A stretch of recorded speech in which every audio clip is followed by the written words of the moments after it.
Biz özümüzü kiməsə biabır edirik.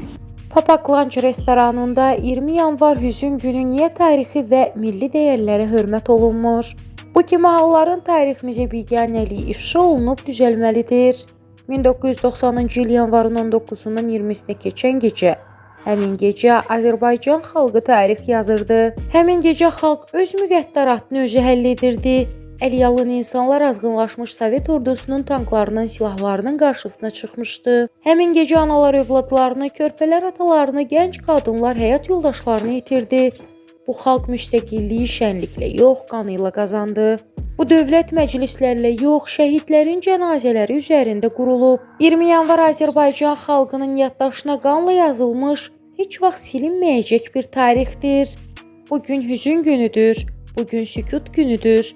Bugün hörmət günüdür. Amma görünən odur ki, bunu hələ də anlamayanlar var. Xalq olaraq Papaq Lunch adlı məkanda vur çartlasın, çal oynasın başlıqlı xəbər paylaşmışdıq. Xəbərdə yer alan video görüntülər 19 yanvardan 20 yanvara keçən gecə saat 03:47-də məhz Papaq Lunchda olan müştərilərdən birinin TikTok platformasında açdığı canlı yayım əsasında hazırlanıb. Videoda şəxslərin üzləri bağlanıb, masada olan içki məclisində iştirak edən gənclər və yaxud xarici ölkənin vətəndaşı ola bilər.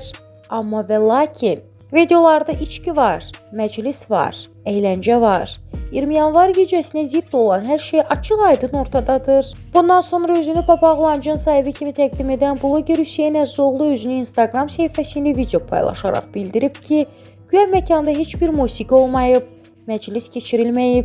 Papaq Lunch 19-dan 20-sinə keçən gecə fəaliyyətini dayandırıb. Hüseyn Əzzoğlu ya gecikir, ya da tələsir. Biz onu qınamırıq. Çünki onun yaşı 20 yanvarın nə olduğunu dərindən dərk etməyə yetmir. Hüseyn Əzzoğlu dünyaya gələndə xalq 20 yanvar şəhidlərinin 5-ci il dönümünü qeyd edirdi. Məktəbə gedəndə isə 11-ci illiyini. Sadəcə xatırladırıq ki, 20 yanvar TikTok üçün kontent deyil. 20 yanvar storylik gün deyil. Bugün hüzün günüdür və bugün hüznə hörmət etmək hər kəsin borcudur.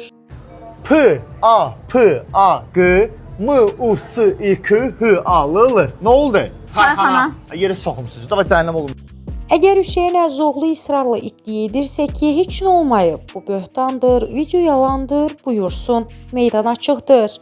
Canlı yayım görüntüləri var, videolar mövcuddur. Sübutlar ortada, masaların üzərindəki içkilər də tən ortada. Hansı formada istəyirsinizsə araşdırılsın. Əziz Hüseyn Əzzoğlu, 20 yanvar günü belə hallara yol vermək, Instagram, TikTok videosu çəkməyə bənzəmir. Bu xalq hər şeyi unuda bilər, amma şəhidlərinə heç vaxt. Qeyd edək ki, hüquq mühafizə orqanları belə davranış sərgiləyənlərlə bağlı mütəmadi profilaktik tədbirlər keçirir. İnanırıq ki, bu hadisədə qanunvericiliyə uyğun olaraq araşdırılacaq və lazımi tədbirlər görüləcək.